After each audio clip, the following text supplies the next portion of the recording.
નમસ્કાર વિદ્યાર્થી મિત્રો, આપણે પાંચમા ચેપ્ટરમાં ચોથા પ્રકરણથી એક સ્ટેપ આગળ ભણ્યા.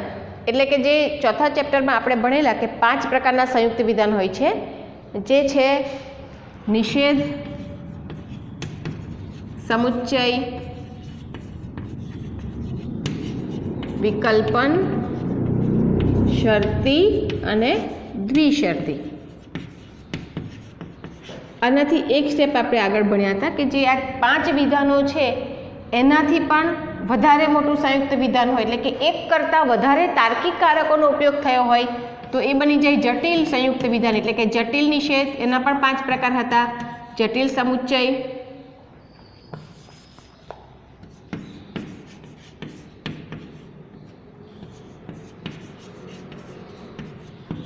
જટિલ વિકલ્પન, જટિલ શરતી અને જટિલ દ્વિશરતી. તો આ રીતે જે 5 પ્રકારના વિધાનોનો અભ્યાસ આપણે કર્યો છે એ 5ને જટિલ વિધાન તરીકે આપણે આ 5મા ચેપ્ટરમાં ભણીશું. હવે એક કારક હોય તો સંયુક્ત કહેવાય, પ્રકાર ઓળખવામાં મુશ્કેલી નથી પડતી. દાખલા તરીકે આપણે સાઇન પણ બધાને ખબર છે, નિષેધ છે, સમુચ્ચય છે, વિકલ્પન છે, શરતી છે અને દ્વિશરતી છે.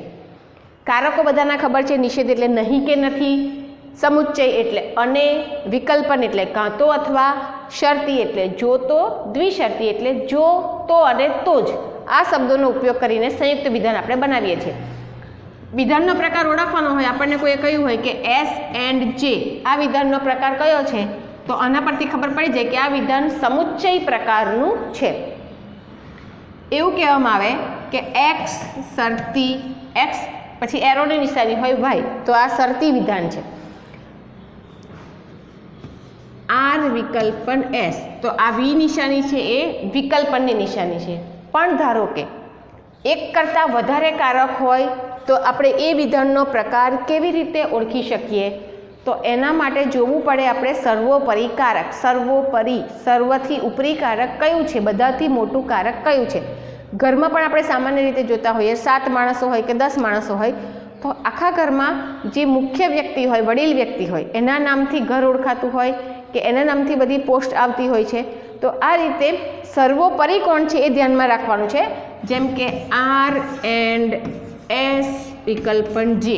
હવે અહીં 2 કારકો આવેલા છે. હવે આવા સમયે સર્વોપરી કારક કયું છે એ ઓળખી અને વિધાનને નામ આપવાનું. જટિલ સમુચ્ચય સર્વોપરી હોય તો જટિલ સમુચ્ચય, વિકલ્પન સર્વોપરી હોય તો જટિલ વિકલ્પન.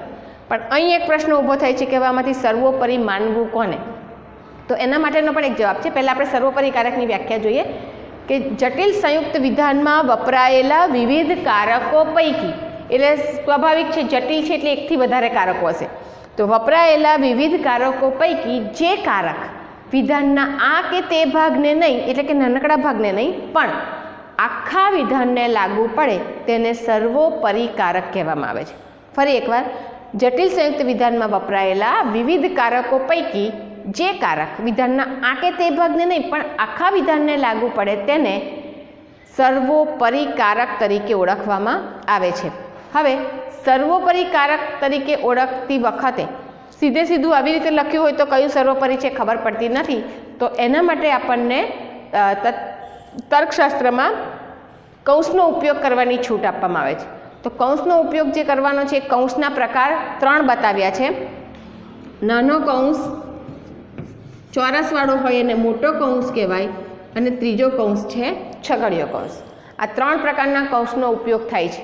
ખાસ યાદ રાખજો, આ વારંવાર આવે છે કે કૌંસનો ઉપયોગ કરતી વખતે કયા 3 પ્રકારના કૌંસનો ઉપયોગ થઈ શકે? તો નાનો કૌંસ જે સી અને ઊંધા સી ટાઈપ લખાય છે અર્ધ ગોળાકારમાં, મોટો કૌંસ ચોરસમાં લખાય છે, અને છગડીયો કૌંસ.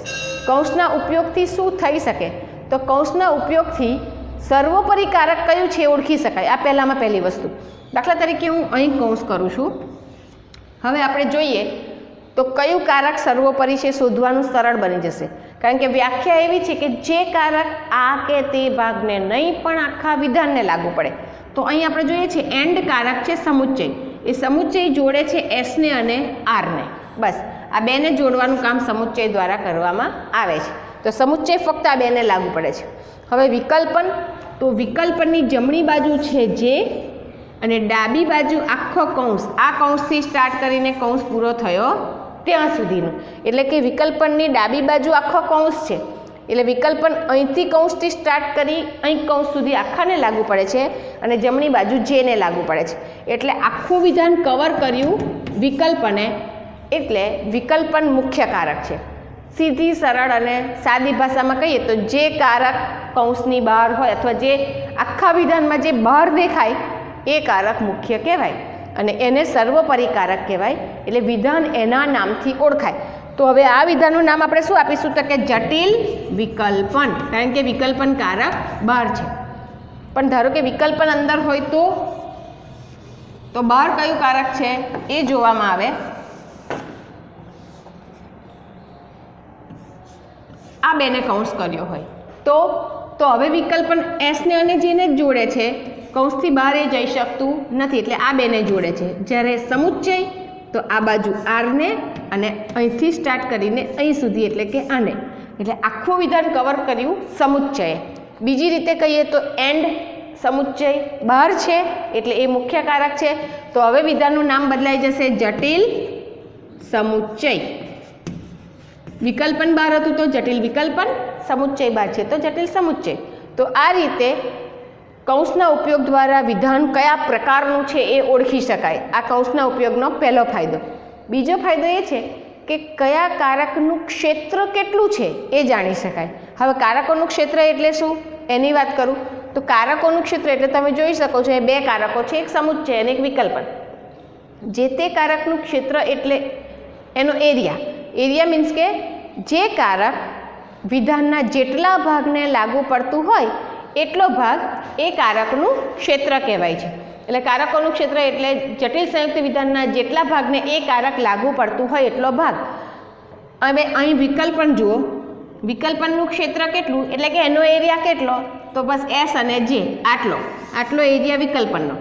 અને એન્ડ સમુચ્ચયનું ક્ષેત્ર કેટલું તો સમુચ્ચય કેટલા ભાગને લાગુ પડે આરને અને આ બાજુ આટલાને, તો સમુચ્ચયનો એરિયા કેટલો થઈ ગયો આખો, એટલે મોટું કોણ થયું સમુચ્ચય, એટલે વિધાન ઓળખાયું જટિલ સમુચ્ચય વિધાન. તો આ રીતે કારકોનું ક્ષેત્ર ઓળખી શકાય. કૌંસના ઉપયોગથી વિધાનનો પ્રકાર જાણી શકાય. સામાન્ય રીતે મુખ્ય કારક કૌંસની બહાર રહેતું હોવાથી સ્પષ્ટ રીતે કયું વિધાન છે આપણે જાણી શકીએ.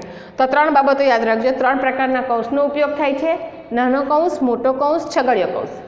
બીજી વસ્તુ સર્વોપરી કારક કોને કહેવાય તો કે જે કારક આ કે તે ભાગને નહીં પણ આખા વિધાનને લાગુ પડે તે. અને ત્રીજી બાબત કે સર્વોપરી કારક હંમેશા કૌંસની બહાર હોય છે. આ ત્રીજી બાબત છે. હવે એને ઓળખવા માટે શું કરવું, દાખલા તરીકે ક્યારે ક્યારે મોટો કૌંસનો ઉપયોગ થાય જણાવી દઉં. કોઈ પણ કૌંસ હોય એમાં 2 જ અચલનો સમાવેશ થાય છે, એટલે એક કારકથી વધારે કૌંસની અંદર મૂકી શકાય નહીં. ધારો કે અહીં છે વિકલ્પન સી, મુખ્ય કારક કયું થયું વિકલ્પન. પણ ધારો કે લખ્યું હોય સી શરતી ડી, તો હવે તો શરતી પણ બહાર છે. મુખ્ય કારક જો વિકલ્પન હોય તો આ બેને પણ કૌંસમાં મૂકી દેવા પડે. અહીં વિકલ્પન બહાર છે, વિધાન થયું જટિલ વિકલ્પન વિધાન. 3 કારકો વપરાયા છે. ત્રણેયનું ક્ષેત્ર જોઈએ તો સમુચ્ચય એન્ડનું ક્ષેત્ર આટલું છે, શરતીનું ક્ષેત્ર આ બે પૂરતું મર્યાદિત છે, પણ વિકલ્પન અહીંથી લઈને અહીં સુધી આખાને અને અહીંથી લઈને અહીં સુધી આખાને લાગુ પડે છે. તો વિધાન થયું જટિલ વિકલ્પન વિધાન. હજુ ધારો કે આગળ લખ્યું હોય દ્વિશરતી એસ, હવે 2 બહાર રહ્યા કારકો, તો જટિલ દ્વિશરતી બી કહી શકાય, જટિલ વિકલ્પન બી કહી શકાય. કોણ મુખ્ય તો જોવાનું આપણે કે કોને મુખ્ય રાખવા માગે છે. આપણને કહ્યું હોય કે આમાંથી જટિલ વિકલ્પન બનાવો તો એક કૌંસ તો કર્યો છે, આ એસ બહાર છે તો એક વધારાનું હોય તો મૂકી દેવાય ચોરસમાં. અને તોય આગળ નિષેધ લખ્યો અને એવું કહ્યું કે જટિલ નિષેધ બનાવો તો બધા જ કારકોનું ક્ષેત્ર આપણે જોઈએ. જો એન્ડ આટલું, શરતી આટલું, દ્વિશરતી આ બેને જોડે છે એટલે આટલું, વિકલ્પન અહીંથી લઈને અહીંને જોડે છે. તો નિષેધ કોને લાગે છે અત્યારે ફક્ત એક જ કૌંસને નિષેધ લાગે છે, અહીંથી સ્ટાર્ટ કરીને અહીં સુધી નિષેધ. પણ નિષેધને મુખ્ય બનાવવું હોય તો આખાને છગડિયામાં મૂકી દેવું પડે. હવે નિષેધ મુખ્ય બની ગયું કારણ કે નિષેધ અહીં છગડિયાથી સ્ટાર્ટ કરી પૂરું થાય ત્યાં સુધી આખાને લાગુ પડે છે. કહેવાનો મતલબ એ છે કે તમારે જે પ્રકારનું વિધાન બનાવવું હોય એ કારકને બહાર રાખવાનો, એના સિવાય બાકીના બધાને અંદર મૂકી દેવાના કૌંસની અંદર. અને કૌંસની અંદર મૂકતી વખતે ખાસ ધ્યાન રાખવાનું કે એક કૌંસની અંદર બેથી વધારે એક કારકથી વધારે કારક એટલે કે બેથી વધારે વિધાન પરક અચલ ન આવે. દાખલા તરીકે અહીં એક વિધાન લખવામાં આવે A and B વિકલ્પન C શરતી D and G શરતી S and N. આટલું મોટું વિધાન લખ્યું છે મેં, ફક્ત તમારી સમજ માટે છે, આટલું મોટું પૂછાતું નથી. હવે એવું કહેવામાં આવે કે આને જટિલ વિકલ્પન બનાવો. તો સૌથી પહેલાં જોવાનું વિકલ્પન ક્યાં છે, અહીં છે. એના સિવાયનું બધું ઘરમાં પુરાઈ જવું જોઈએ. તો આ બાજુ તો 2 જ છે એટલે પુરાઈ ગયા. એક ઘરમાં 2 ભય રહી શકે આટલું આપણે સમજવાનું. 2 જ છે, પુરાઈ ગયા. હવે વિકલ્પનને અહીંથી સ્ટાર્ટ કરો. ચલો આ 2ને મેં નાના કૌંસમાં મૂક્યા. એન્ડથી આપણે એન્ડને અંદર ના મુકાય, એન્ડથી G શરતી S આવી રીતે મુકાય.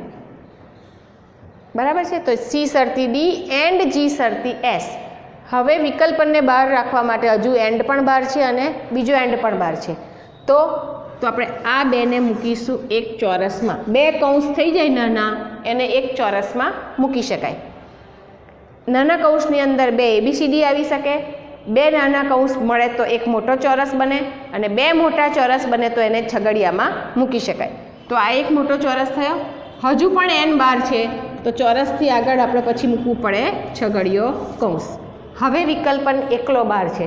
જોજો એન્ડ તો આટલાને લાગુ પડશે, એનો કોઈ પ્રશ્ન ઊભો થતો નથી, પણ વિકલ્પન છગડિયાથી સ્ટાર્ટ કરી છેલ્લે સુધી આખાને લાગુ પડે છે.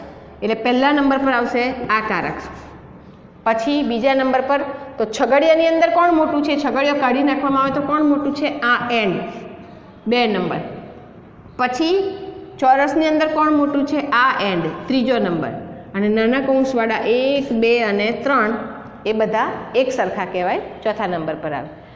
આપણે આની અંદર મનોયત્ન જે 5.1 આપેલું છે એની અંદર જે કેટલાક વિધાનો આપેલા છે એને સામાન્ય રીતે આપણે કૌંસમાં ગોઠવવાના છે. સિમ્પલ રીતે જ ગોઠવી શકાય. P શરતી Q એન્ડ R, P શરતી Q એન્ડ R.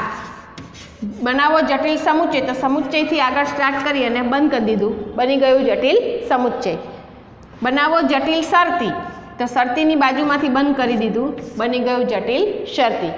બીજું એક વિધાન લઈએ. સમુચ્ચય બનાવવાનું છે નિષેધ P એન્ડ નિષેધ Q વિકલ્પન T. નિષેધ P એન્ડ નિષેધ Q વિકલ્પન T બનાવવાનું છે. અને સમુચ્ચય, તો સમુચ્ચય બનાવવા માટે એક બાજુ P એકલો જ છે એટલે કૌંસ કરવાની જરૂર નથી, એક જ વિધાનને કૌંસ કરવાની જરૂર નથી.